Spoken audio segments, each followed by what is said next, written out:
आज हम लोग एक नए क्वेश्चन के साथ में हैं। हमारा आज का क्वेश्चन जो है वो है a triangle is defined by 3 points A B C. तीनों के कोऑर्डिनेट दिए हुए हमारे पास में और फाइंड करना है हमको आरबीसी क्रॉस आरबीए।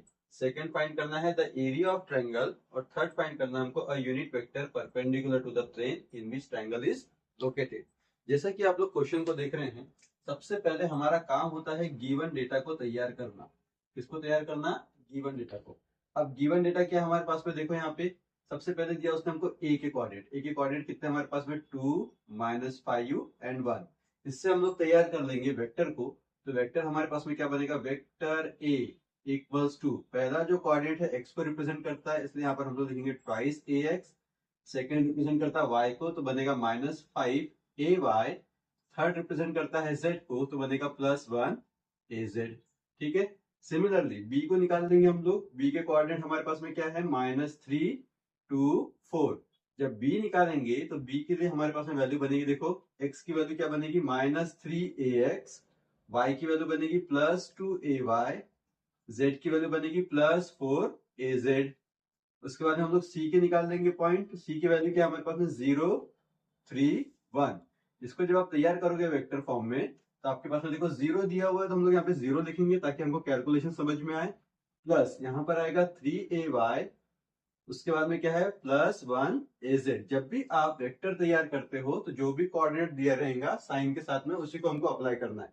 अब आगे में फाइंड क्या करना है? सबसे पहले हमको फाइंड करना है नंबर 1 पे क्या दिया हुआ है? Resultant vector BC cross resultant vector BA। अब यहाँ पर इनके वैल्यू हमको पता नहीं है, तो हम क्या करेंगे? इसको इंडिविजुअली पहले सॉल्व करेंगे। तो इसको दे देंगे हम लोग इक्वेशन नंबर 1। अब यहाँ देखिए सबसे पहले हम लोग निकालेंगे रिजल्टेंट बीसी को। तो रिजल्टेंट बीसी जब निकलेगा तो क्या होगा? देखो सबसे पहले हम लोग लिखते हैं सेकंड वेक्टर को, तो यहाँ पर आ जाएगा वेक्टर सी माइनस, फिर आएगा फर्स्ट वेक्टर, तो यहाँ पर बनेगा वेक्टर बी। इसके बाद में इसकी वैल्यू को अप्लाई करेंगे। वेक्टर सी की वैल्यू क्या है हमारे पास में? देखो यहाँ पे 0 ax है, उसके बाद में +3 ay, उसके बाद में है +1 az। ठीक है। बाद में साइन क्या है? माइनस का। अब वेक्टर बी की वैल्यू लिखेंगे हम लोग। वेक्टर बी की वैल्यू क्या है? -3 ax +2 ay +4 az। इसको हम लोग सॉल्व करेंगे। सॉल्व करने के बाद देखो 0 -3 ब्रैकेट ओपन करेंगे तो माइनस माइनस प्लस हो जाएगा, तो यहाँ पर आएगा +3 ax। फिर यहाँ पर देखो +3 ay है, यहाँ पे +2 ay है, ब्रैकेट ओपन करके तो माइनस प्लस माइनस हो जाएगा। +3 में से -2 गया तो +1 बचा, +1 ay। देन az की वैल्यू देखो +1 az है, यहाँ पे +4 है, ब्रैकेट ओपन करेंगे तो माइनस साइन प्लस को मल्टीप्लाई करेगा, माइनस प्लस माइनस हो जाएगा। +1 -4 हमारे पास में आएगा -3 az। तो ये वैल्यू किसकी निकली हमारे पास में? रिजल्टेंट वेक्टर बीसी की। सिमिलरली अभी हम लोग किसको निकालेंगे? बीए को निकालेंगे। तो हमारे पास में रिजल्टेंट वेक्टर बीए निकालने के लिए सेम कंडीशन लगेगी। देखो क्या करेंगे? सबसे पहले ए का वेक्टर लिखेंगे। ए का वेक्टर कौन है हमारे पास में? Twice ax -5ay +1 az minus में। फिर उसके बाद में हम लोग बी का वेक्टर लिखेंगे। बी का वेक्टर हमारे पास में गिवन है -3 ax +2 ay +4 az। ठीक। इसको जब हम लोग सॉल्व करेंगे तो यहाँ पे देखो 2 माइनस माइनस प्लस, तो 2 + 3 कितना हो जाएगा? 5ax। उसके बाद में यहाँ पे -5 है, यहाँ +2 है, ब्रैकेट ओपन करेंगे तो माइनस प्लस माइनस हो जाएगा, तो -5 -2 कितना हो जाएगा? -7 ay।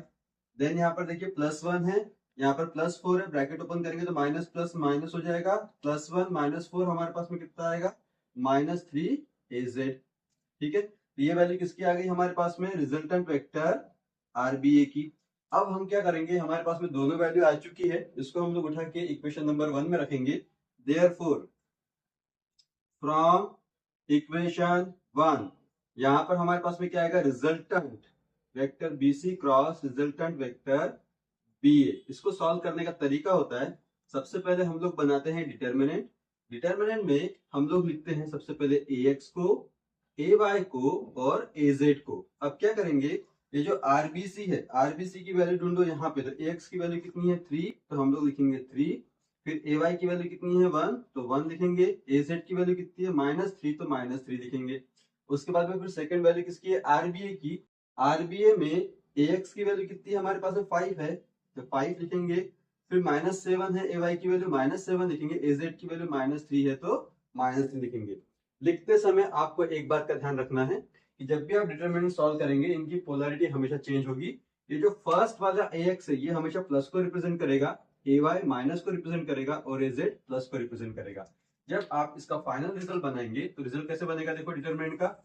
यहाँ पर हमारे पास में therefore resultant vector BC cross resultant vector BA equals to, यहाँ देखिए AX की वैल्यू निकाल रहे हैं तो क्या करेंगे, AX का कॉलम छोड़ेंगे, AX का रो छोड़ेंगे तो हमारे पास में 4 वैल्यू बच जाएगी।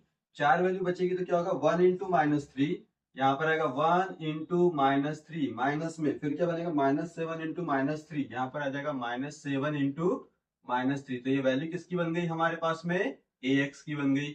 अब ए वाई की वैल्यू बनाएंगे तो ए वाई के लिए साइन क्या डिक्लेयर हुआ है, माइनस का, तो यहाँ पर लिखेंगे हम लोग माइनस को। ए वाई के लिए क्या करेंगे, कॉलम छोड़ेंगे ए वाई का और ए वाई का रो छोड़ेंगे तो हमारे पास में यहाँ पर देखो क्या दिख रहा है 3 इंटू -3, यहाँ पर हम लोग लगाएंगे 3 इंटू -3 माइनस में, इधर में आएगा 5 इंटू -3 तो यहाँ पर हमारे पास में कौन आ जाएगा 5 इंटू -3। ये वैल्यू किसकी हो गई हमारे पास में, ए वाई की। अब ए जेड के लिए देखो, ए जेड के लिए साइन क्या डिक्लेयर हुआ, प्लस हुआ, हम लोग यहाँ बना रहे हैं प्लस हुआ तो देखो क्या बनेगा हमारे पास में, एजेड का कॉलम छोड़ेंगे एजेड का रो छोड़ेंगे तो क्या होगा 3 इंटू -7, तो यहाँ पर हमारे पास में आएगा 3 इंटू -7 माइनस में 5 इंटू 1, तो यहाँ पर हमारे पास में वैल्यू क्या बनेगी 5 इंटू 1। ये वैल्यू किसकी आ गई, एजेड की।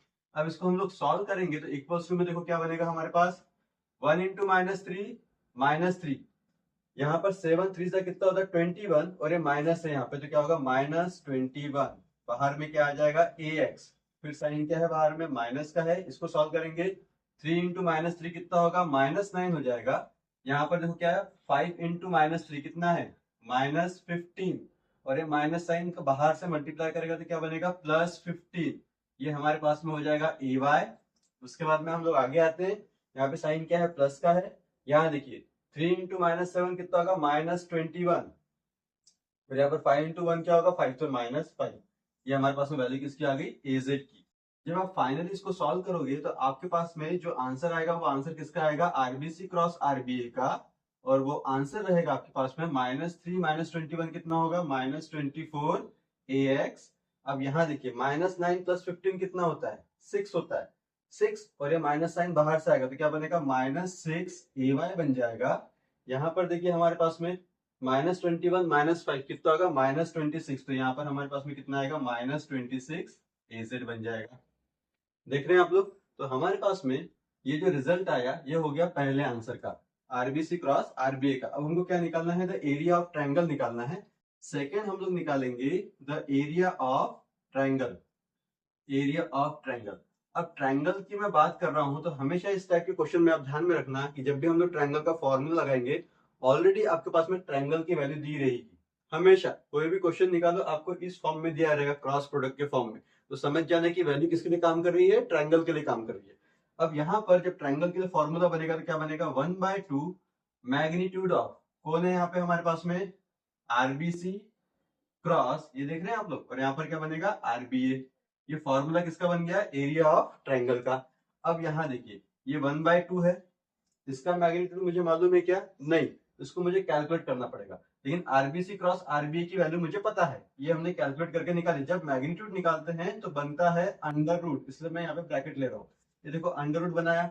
अब यहाँ पर एक्स का कोएफिशिएंट कितना है -24, तो -24 का स्क्वायर बनाओ, फिर क्या है -6 का स्क्वायर बनाओ, फिर यहाँ पर क्या है -26 तो -26 का स्क्वायर बनाओ।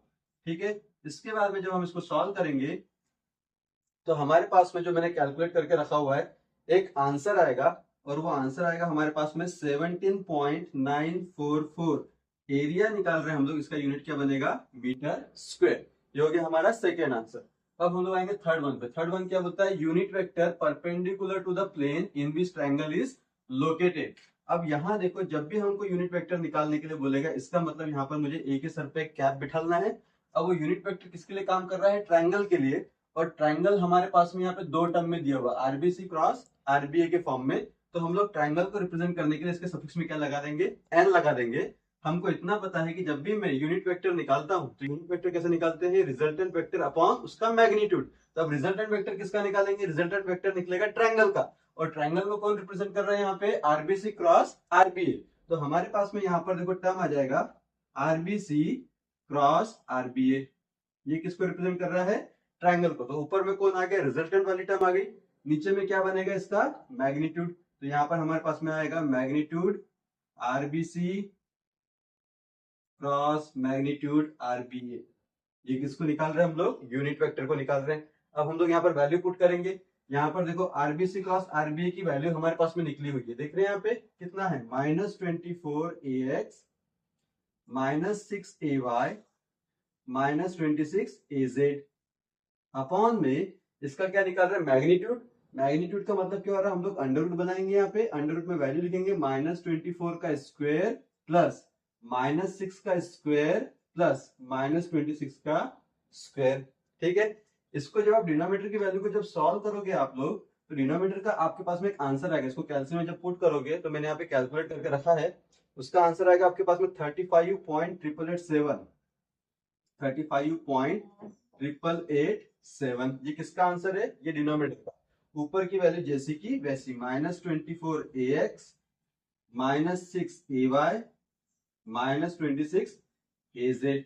ठीक है, अब हम लोग क्या करेंगे, बारी बारी से पहले -24 को डिवाइड करेंगे, फिर -6 को डिवाइड करेंगे, फिर -26 को डिवाइड करेंगे। तो हमारे पास में जो फाइनल आंसर आएगा यूनिट वेक्टर का, वो आएगा -0.6687 फिर हम लोग -6 को डिवाइड करेंगे, तो हमारे पास में आंसर आएगा 0.1671 ay।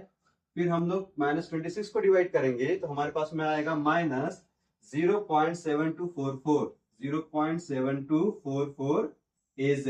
तो ये जो आंसर निकला हमारे पास में, ये किसको रिप्रेजेंट कर रहा है, यूनिट वेक्टर को। तो जैसा कि आप देख रहे हैं, हमको 3 चीजें कैलकुलेट करने के लिए बोला था, हमने प्रॉपर वैसे तीनों भी चीजों को कैलकुलेट किया है। आई होप आपको आज का न्यूमेरिकल पसंद आया होगा। हम लोग मिलेंगे नेक्स्ट लेक्चर में एक नए क्वेश्चन के साथ में। Thank you so much.